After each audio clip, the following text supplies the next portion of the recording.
నాకు యూనివర్సిటీకి ఎప్పుడు వైజాగ్ వచ్చినా చూస్తూ ఉంటాను. మనకి భగవంతుడు లోపలికి వచ్చే అదృష్టం ఇవ్వలేదు, మనకి చదువుకునే అవకాశం ఇవ్వలేదు, కానీ ఇలా లోపలికి వచ్చి మీతో కలిసే అవకాశం వచ్చాడు 2 సంవత్సరాల తర్వాత. కాకపోతే నాకు యూనివర్సిటీకి తీరుతెన్నులు ఎలా ఉంటాయి, ఏం జరుగుతాయి అనడానికి నా ఆత్మీయులు, పూర్వ ఆంధ్ర యూనివర్సిటీ విద్యార్థి త్రివిక్రమ్ శ్రీనివాస్ గారు ఇదే ఆంధ్ర యూనివర్సిటీలో ఎంఎస్సి న్యూక్లియర్ ఫిజిక్స్లో ఆయన మాస్టర్స్ తీసుకున్నారు. ఆయన ఐ థింక్ సరిగ్గా గుర్తుంటే గోల్డ్ మెడలిస్ట్ కూడా అనుకుంటా. నేను అనుకుంటాను ఇంత చదివి ఆయన న్యూక్లియర్ ఫిజిక్స్ ఆయన ఎంత కష్టపడ్డారు చదవడానికి, ప్రొఫెసర్లు ఎంత బలంగా ఉండేవాళ్ళు, ఎలా స్టార్ట్ చేశారు ఈ డిపార్ట్మెంట్స్ అని ఒక్కొక్క డిపార్ట్మెంట్ గురించి చెప్తా ఉంటే నాకు అలా తెలుసు ఆంధ్ర యూనివర్సిటీ గురించి. అలాంటి ఆంధ్ర యూనివర్సిటీకి ఈ శతాబ్ది ఉత్సవాలకి నాకు ఈ అవకాశం నిజంగా నేను చాలా అదృష్టంగా భావిస్తున్నాను. ప్రపంచవ్యాప్తంగా విద్యను అందించే ప్రతిష్టాత్మక విద్యా సంస్థలు చాలా ఉన్నప్పటికీ, అంటే 100 సంవత్సరాలు మన స్వాతంత్రం కంటే ముందు నుంచి ఉన్నది, కొన్ని తరాలను తీర్చిదిద్దుతూ అద్వితీయమైన జ్ఞానాన్ని అందించే విద్యా సంస్థలు మటుకు వేళ్ల మీద లెక్క పెట్టచ్చు, కొన్నే ఉన్నాయి. ఆ కొద్ది సంస్థల్లో సగర్వంగా శతాబ్ద కాలం పాటు ఎన్నో వేల మంది మేధావుల్ని సమాజానికి అందించిన మన చరిత్ర మన ఆంధ్ర విశ్వకళా పరిషత్, మన ఆంధ్ర యూనివర్సిటీకి దక్కుతుంది. సో మనందరం గర్వపడాలి, మీరు మరింత గర్వపడాలి, దీంట్లో భాగస్వామ్యం అయినది. ఈ ఆంధ్ర విశ్వవిద్యాలయం ప్రాంగణం కేవలం ఒక క్యాంపస్ మాత్రమే కాదు, ఇది విలువలతో, వ్యక్తిత్వంతో దేశ నిర్మాణంలో భాగస్వామిగా నిలిచి శతాబ్ద కాలాన్ని దిగ్విజయంగా పూర్తి చేసుకున్న భారతీయ వారసత్వ సంపదకు చిహ్నం.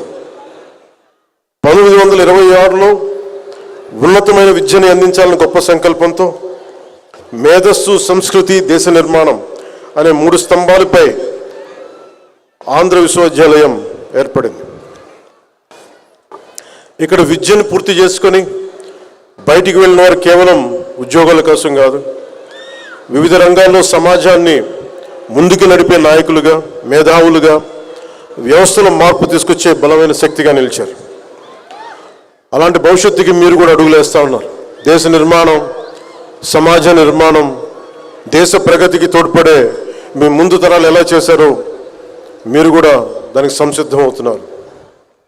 ఆంధ్ర విశ్వవిద్యాలయం శతాబ్ద కాలం పూర్తి చేసుకున్న సందర్భంగా ఈరోజు మనం ఈ స్థాయిలో ఆంధ్ర విశ్వవిద్యాలయాన్ని చూడగలుగుతున్నాం.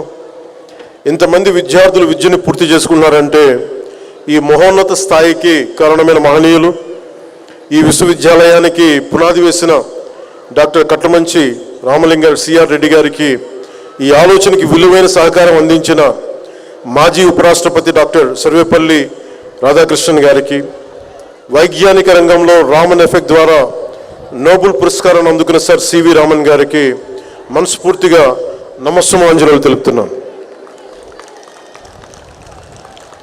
అంటే మీరు చప్పట్లు కొడుతుంటే మనం నిజంగా ఎవరికి చప్పట్లు కొట్టాలి? రాధాకృష్ణన్ గారికి, సివి రామన్ గారికి, డాక్టర్ సిఆర్ రెడ్డి గారికి. మనం హీరోలకి వీళ్ళకి చప్పట్లు కొడతాం, కానీ ఎవరి త్యాగాల మీద, ఎవరి వైజ్ఞానిక జ్ఞానంతో, ఎవరైతే మేధోశక్తితోటి దేశాన్ని నడిపిస్తారో నిజమైన నివాళులు కానీ, నిజమైన స్పందన కానీ వాళ్ళకే అర్పించాలి. మీరందరూ ప్రేమతో నాకు చప్పట్లు కొట్టినా ఆ చప్పట్లని ఆ మహనీయులకే నేను వారి పాదాల చెంతను వదిలేస్తున్నాను. నేను ఎందుకు యూనివర్సిటీస్కి ఇవన్నీ రానంటే ఎందుకంటే నాకు అర్హత లేదని తెలుసు నాకు. ఎందుకంటే నేను మేధస్సుతోటి పోటీ పడలేను నేను. ఎందుకంటే మనుషుల్ని కదిలించగలిగేది, సమాజాన్ని ముందుకు నడిపించేది అలాంటి మహానుభావులు ఇలాంటి వ్యవస్థని మనం ప్రతిష్ఠిస్తే అలాంటి వ్యవస్థకి అతిథిగా రావాలంటే కూడా నాకు అర్హత ఉందా అనుకుంటాం. కానీ నాకు అర్హత ఉందా లేదా అని పక్కన పెడితే మీరు ప్రేమతో పిలిచారు, అందుకుని వచ్చాను.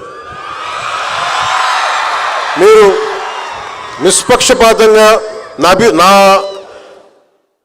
మనసులో ఉన్న అభిప్రాయం చెప్పమంటే ఇలాంటి విశ్వవిద్యాలయాలకు వచ్చి అలాంటి మహానుభావులు నడిపిన విశ్వవిద్యాలయాలకు వచ్చి నేను ఇలాంటివి చెప్పడం నిజంగా నాకు ఇష్టం లేదు. కానీ ప్రేమ అంటే ఒకసారి మీతో పంచుకుంటే ఇది తెలుస్తుంది మీకు. ఒకసారి నేను ఎందుకు చెప్పడానికి వచ్చానంటే చప్పట్లు కొట్టాల్సింది నాకు కాదు, మహానుభావులు చప్పట్లు కొట్టాను చెప్పడానికైనా ఇలాంటి సందర్భాన్ని వాడుకోవచ్చని వచ్చాను. ఆంధ్ర విశ్వవిద్యాలయం శతాబ్ద కాలం ఈ ఆంధ్ర విశ్వకళా పరిషత్లో చదివిన ఎంతోమంది చరిత్రలో నిలిచారు. ఇదే విశ్వవిద్యాలయంలో విద్యాభ్యాసం చేసిన ఉపరాష్ట్రపతి గారు ఉన్నారు.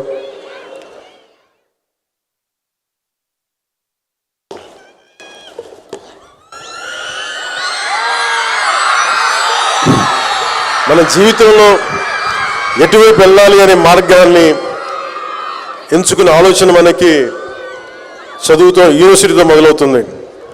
కానీ ఆ గమ్యాన్ని ఎలా చేరుకోవాలని మనం స్వశక్తితోనే మనం నిర్ణయించుకోవాలి. మీరు కేవలం ఈ విశ్వవిద్యాలయం విద్యార్థులు మాత్రమే కాదు, మీరు